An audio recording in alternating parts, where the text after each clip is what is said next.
prevenir el VIH. Algo pasa. Ok, tenemos nuevas herramientas para el PrEP. La base del PrEP ha sido el Truvada, ha sido la tenofovir con entricitabina, pero tenemos nuevos medicamentos en el pipeline, ¿no? Tenemos el islatravir, que parece que ha fallecido en el intento, y les diré en breve. Tenemos también anticuerpos de acción extendida, y tenemos también el lenacapavir. Y voy a hablar de algunas de estas estrategias. Y también tenemos formas diferentes de administrarlo. Tenemos el anillo intravaginal, tenemos implantes, tenemos inyectables y tenemos anticuerpos. Ojo, cuando digo tenemos en desarrollo. Nada de esto está disponible clínicamente, excepto por los inyectables. Vamos a hablar de las drogas de acción prolongada. Y esta murió en el intento, que es el islatravir. No voy a hablar mucho de ella porque el estudio fue parado, pero es importante hablar de esto. El islatravir es un nucleósido de la transcriptasa reversa, inhibidor de la translocación. Es decir, tiene un mecanismo que es diferente a los otros inhibidores de la transcriptasa reversa. Tiene una acción muy marcada antiviral y actúa en varios de los sitios claves de la transcriptasa reversa, inhibiendo la translocación.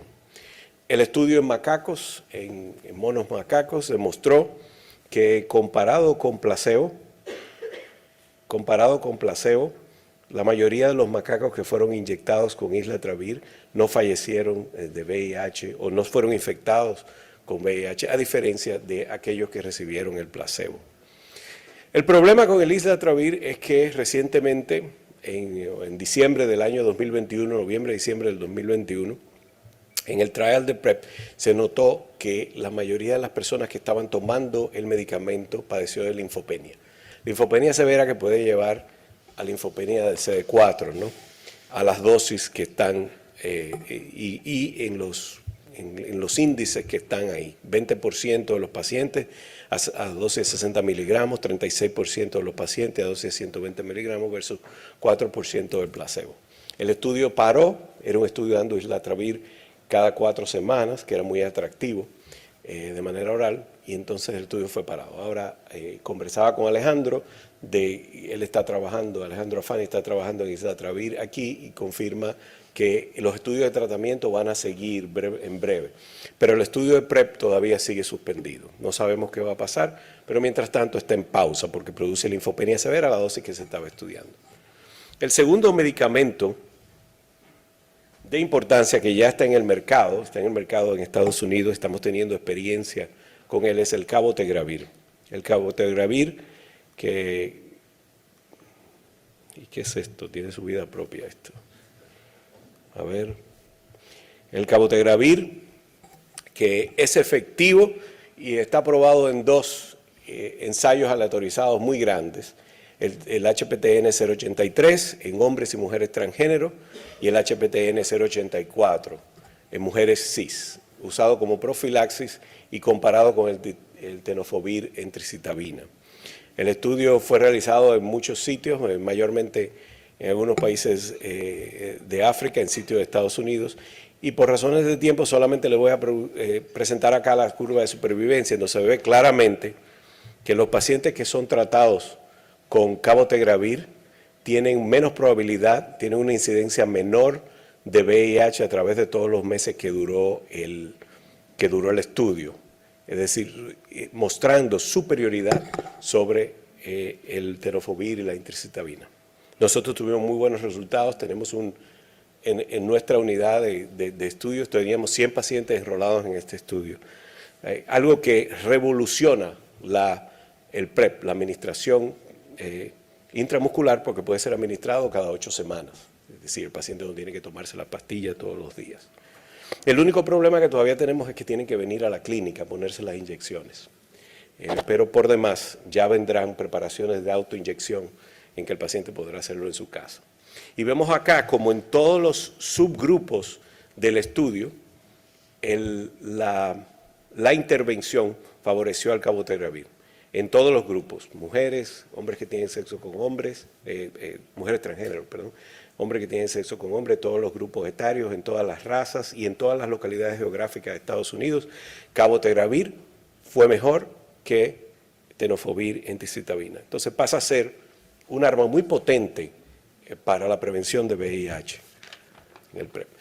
El HPTN 084, creo que Isabel le va a hablar un poco de este ensayo también. 3.000 mujeres cis con un averaje de edad de 26 años, 57% del cohorte de menos de 25 años. Hubo 4 infecciones por VIH en el brazo de cabotegravir comparado con 34 infecciones para una reducción de riesgo significativa. Aproximadamente hubo 9 veces más infecciones en el brazo de tenofovir enticitabina que comparado con el brazo de cabotegravir. Altamente efectivo, una droga que viene a revolucionar el tratamiento PrEP. El próximo es la administración subcutánea y tenemos el lenacapavir, muy deseosos de que esta medicina funcione, porque el lenacapavir puede ser administrada de manera subcutánea cada 6 meses. Entonces ya vamos de 8 semanas, como el cabotegravir, a la administración subcutánea del lenacapavir en cada 6 meses. Es único en su clase. El lenacapavir es un inhibidor de la formación del cápside viral, que actúa en varios sitios de la adhesión del virus contra la membrana celular e impide la maduración del virus e impide la replicación. Es un inhibidor del cápside, es el primero en su clase. Esta data fue presentada en ID Week en octubre, hace un par de meses. Es los resultados de las 52 semanas del Calibrate y el Capella. Este es los resultados del tratamiento. Todavía no tenemos, en términos de PrEP, todavía no tenemos resultados. Le estoy presentando el background de por qué se va a usar en PrEP. Esto es en pacientes naive y en pacientes altamente tratados. Son 2 grupos. Calibrate era del paciente naive y el Capella del paciente altamente tratado. Y vemos que administrando el medicamento junto a un régimen optimizado, de pastillas optimizado, y digo optimizado porque eran pacientes que tenían virus multidrogas resistentes, no todas las drogas en el cóctel trabajaban. La supresión viral de menos de 200 copias a 52 semanas fue de 82% de los participantes, y menos de 50 de ellos, menos de 50 el 76%. Y vemos que el medicamento trabaja aun cuando no hubo regímenes, hubo cócteles que no tenían ninguna droga, 0 drogas. La barra de la izquierda representa el régimen optimizado que se dio con lenacapavir. No tenía ninguna droga que fuera susceptible en el virograma, ¿no?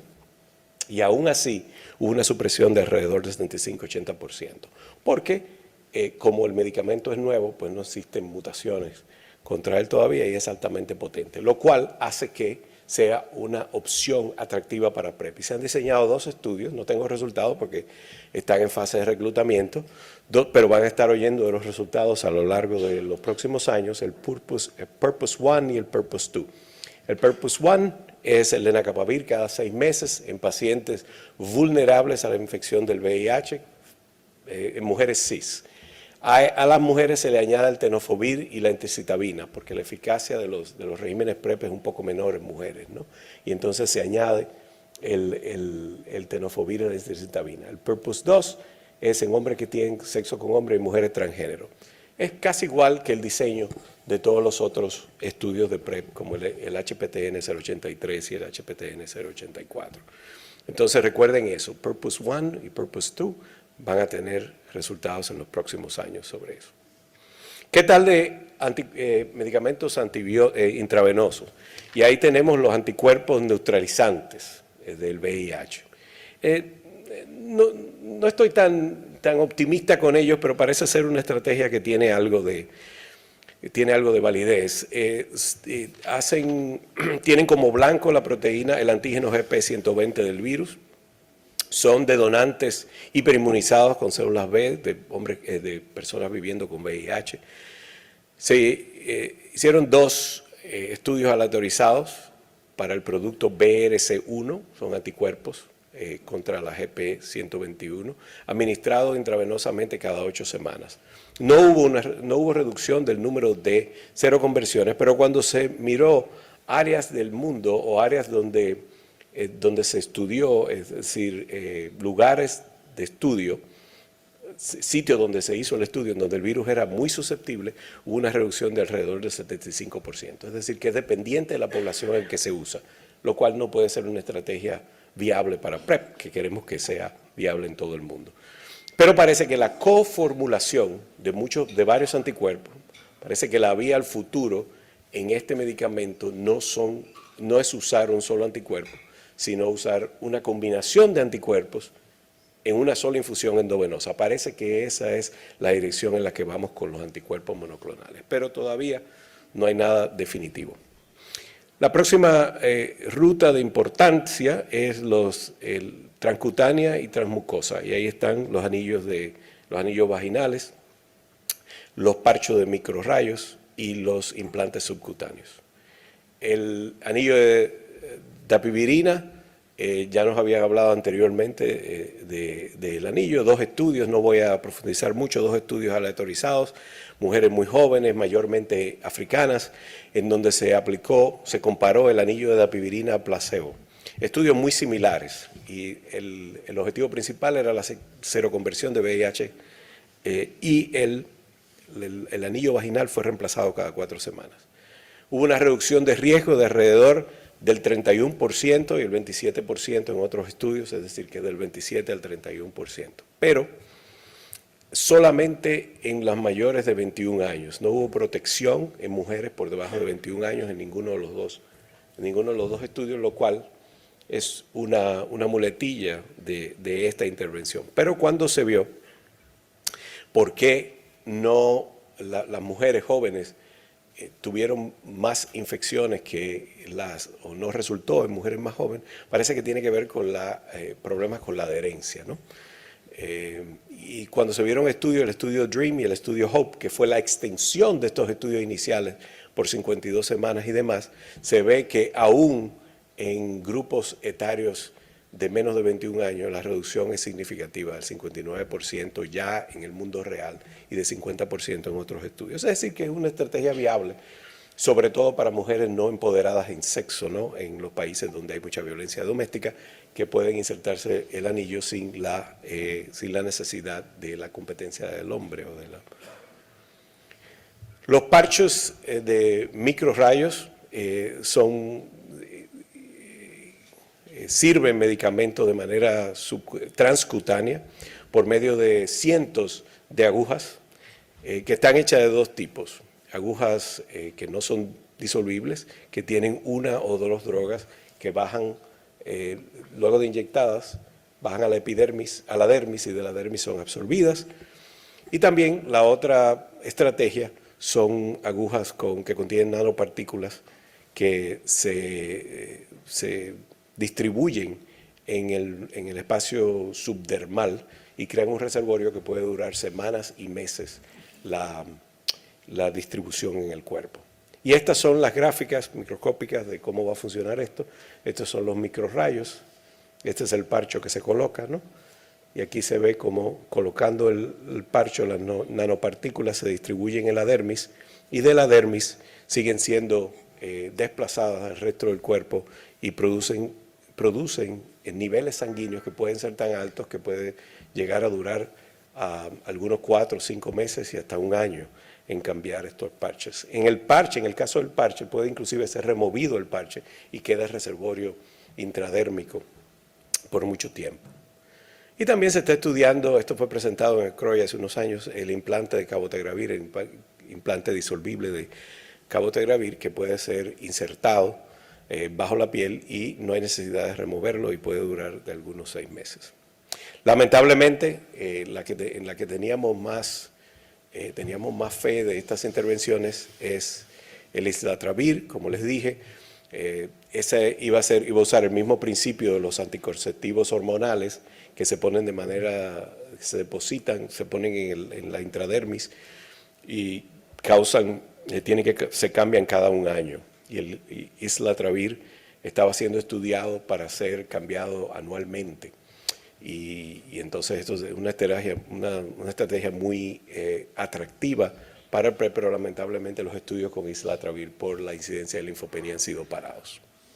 Entonces, en conclusión, ¿cuáles son los sucesos y cuáles son las barreras que todavía tenemos en PrEP? El PrEP 2.0, la segunda generación PrEP, nos trae nuevas opciones al abanico de prevención. Los inyectables de acción prolongada ya están en el mercado y tienen buena aceptabilidad y se desenvuelven muy bien en la práctica diaria. Necesitamos nuevas estrategias PrEP que se conforman o que sean consistentes con el estilo de vida y las preferencias de nuestros pacientes, no al revés. Y necesitamos nuevas estrategias PrEP que sean efectivas para las mujeres. Muchísimas gracias.